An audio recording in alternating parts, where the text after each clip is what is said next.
Tras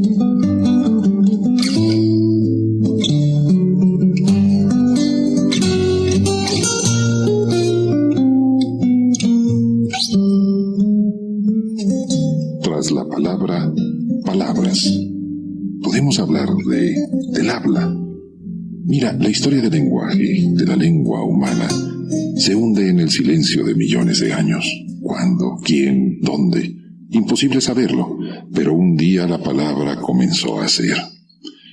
Tengo frente a mí una foto que la distancia me hace imposible mostrarte, pero sí puedo platicártela. Es una foto de familia, de la tuya, de la mía. Muestra las huellas que en un suelo arcilloso dejaron nuestros ancestros hace 3,5 millones de años, en África. Son el testimonio, hasta ahora conocido, de los primeros pasos de aquellos homínidos que intentaban ser humanos. Te digo, es foto de familia, pues al menos yo pretendo cada día ser eso y menos lo otro. Más humano, menos simio. El retrato muestra las huellas plantares de 2 individuos que caminaban ya sin la ayuda de las manos, y a mí me parece que recoge el momento, y esa palabra, momento, puede significar miles de años, el momento en que el cerebro humano empezó su reacción en cadena.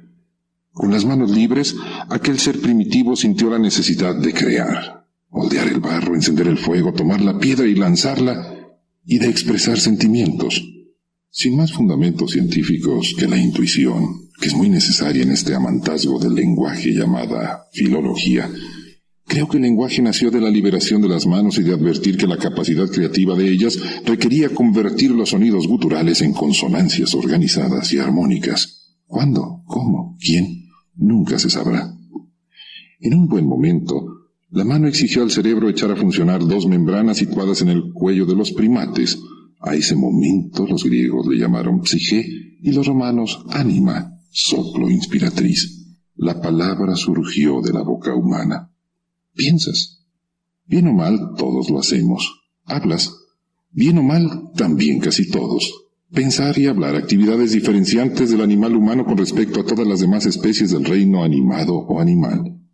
Ahora resulta que los delfines hablan. Y en ello hay que creer a científicos norteamericanos, pero cualquiera que sea el habla de los delfines, ellos han sido incapaces de generar un sistema de comunicación que les permita enaltecer las 2 virtudes más defectuosas del animal humano, la pereza y la vanidad. Después de millones de años, los delfines siguen nadando en los mares sin posibilidades vacacionales y sin poderse diferenciar unos de otros por la propiedad. Eso es. El lenguaje surgió como herramienta de simplificación del esfuerzo diferenciante. Tú y yo, idénticos y bien diferenciados. El lenguaje, vínculo de común unión, de unión común, comunicación, y posibilitante del ensimismamiento. ¿En qué idioma sueñas? ¿Cómo te conversas en tus noches de insomnio? Palabras. Las palabras son aire y soplo. Hacia afuera son el aire que respiramos, solo que procesado por 2 cuerdas vocales y convertido en sonido más o menos armónico. Hacia adentro son soplo inspiratriz que rebota en las membranas del cerebro y que se pueden incluso convertir en grito silencioso. ¿Sabías que el ser humano es el único animal capaz de conversar consigo mismo y que para hacerlo necesita de eso, de palabras? Pero ¿sabes lo que las palabras quieren decir? A eso voy. O a eso, si me acompañas, vamos. Ellas son hijas de la necesidad expresiva, de las circunstancias multimilenarias. Vuelvo a lo mismo, cuando el homínido aprendió a liberar las manos primero trataron de aprender a manejar la tierra que nos da de comer. Paradójico, libres del contacto terrestre obligatorio al cuadrúpedo, las manos debieron aprender a laborar la tierra y a germinarla. Por ello nada extraño que nuestra lengua, la tuya, la mía, que nos permite conversar, esté llena de tierra, llena de insospechados términos de origen agrícola. Ya lo repetiré 100.000 muchas veces. La única cultura imprescindible es la agricultura, pues primero el ser humano aprendió a no depender del azar campestre y luego a pensar. ¿Quién piensa con hambre? Yo no. Tú sí. A partir del siglo XVII, hace apenas un parpadeo en la historia del simio queriendo ser humano, la anatomía comenzó a develar cosas insospechadas dentro de nuestros cuerpos, tan horriblemente armónicos que somos tú y yo por dentro, ¿no te parece? Y a descubrir cosas que iban contra dogmas aceptados. Estoy seguro que sabes aquello de que Aristóteles afirmaba que las mujeres tenían menos dientes que los hombres, cosa que se daba por sentada, Aristo dixit, y que hubiera sido fácil rebatir solo abriendo las bocas de unos y de otras y contando piezas dentales. Nadie lo hizo, y sigue siendo cierto que por nuestra pereza es más fácil aceptar lo que se dice que pensarlo. ¿Piensas? Alguna vez lo pude tener en mis manos. Se trata de un libro único y con nombre sospechoso, La fábrica, tal cual. El autor, un insigne desafiante de dogmas y además de pensador, dibujante, Vesalio. Como no estaba permitido trabajar con cuerpos, templos vivos del espíritu, tenía que salir de noche a descolgar cuerpos de ajusticiados. Ya me dirás tú que se trataba de un anormal, y ya te diré que desafortunadamente ni la ciencia ni nada ha avanzado gracias a seres normales. Imagina qué pereza ir a descolgar cuerpos de ajusticiados y estudiarlos en la clandestinidad nocturnal con velas que apenas iluminaban lo que Vesalio iba descubriendo en el interior físico humano. Trama muscular formidable y animada, músculos guiados por una fuerza incógnita hacia la grandeza o hacia la bajeza, hacia la bendición o hacia la traición. La misma mano que es capaz de bendecir, es capaz de empuñar el puñal asesino. ¿Sabías que bendecir significa bien decir? Vuelta con lo mismo. La mano fue el primer instrumento de comunicación antes que el cerebro conectara dos simples membranas faríngeas. Algún día tendrías que ver los dibujos de Vesalio, trazos fotográficos en su fábrica, a los que la realidad poco envidiaría. Genial. La trama orgánica que somos develada ante los ojos incrédulos y gracias a la imprenta. Del siglo XVII a los albores del XXI, se han contabilizado y ubicado miles de músculos en el cuerpo humano, pero solo hay uno suelto por uno de sus extremos, la lengua. Ya me dirás que igual ocurre en todos los cuerpos animados. Es cierto, pero la lengua humana es la única reguladora de la armonía o disonancia que procede de la garganta y de las dos cuerdas vocales. Dos, y una más. Con ellas, el instrumento musical más perfecto que existe en el universo conocido. Con ellas, el instrumento creador o destructor más formidable de los seres animados. Sin palabras, ni tú ni yo existiríamos. Viviríamos, sí, tal vez. La diferencia entre vivir y existir radica precisamente en ese hecho prodigioso de vinculación entre cerebro, cuerdas y lengua. La palabra es la modulación de las ideas en forma consonante. La palabra es la diferencia. ¿Hablas? ¿Sabías que las palabras y no los números son la materia prima de la historia? ¿Sabías que las palabras también tienen su propia historia? A eso vamos en esta serie de conversaciones, a la historia y evolución de las palabras. Te advierto, nuestro punto de referencia no va más allá, generalmente, de 2 o 3 mil años, lo cual es un momento muy cercano a nosotros.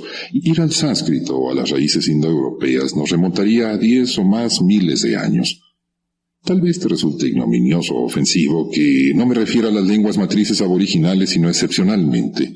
No es que quiera excluir el náhuatl de nuestra vocábula cotidiana, y en su caso me referiré a esos términos mestizados, ni tampoco significa que descarte la riqueza de las lenguas autóctonas, es simplemente un hecho innegable. La arribazón de indocumentados a estas tierras continentales se registró hace apenas 30.000 años, lo cual es relativamente poco para permitir que se diera el segundo paso en la expresión verbal, la escritura. Cuando comenzaron a oírse palabras castellanas en esta orilla del Atlántico, el lenguaje más aventajado era de transmisión jeroglífica, a través de símbolos que sólo sabían interpretar sacerdotes e iniciados, escrituras sagradas reservadas para unos pocos. La voz fue primero. La escritura tardó mucho en llegar, y más la legible por todos, y no solo por unos privilegiados o inspirados. También la escritura tuvo origen agropecuario. Si ves bien la letra mayúscula A, resulta ser la simplificación invertida de la cara de un bovino, y es una proeza que data de tiempos babilónicos.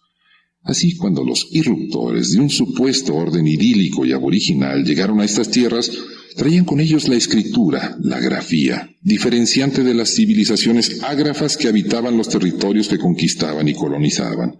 Ancestralidad inevitable. Cuando los romanos avanzaron por su entorno geográfico del mundo conocido, llevaban en una mano la espada y en otra una cosa llamada lex. ¿Sabías que ley viene de legere o de legible?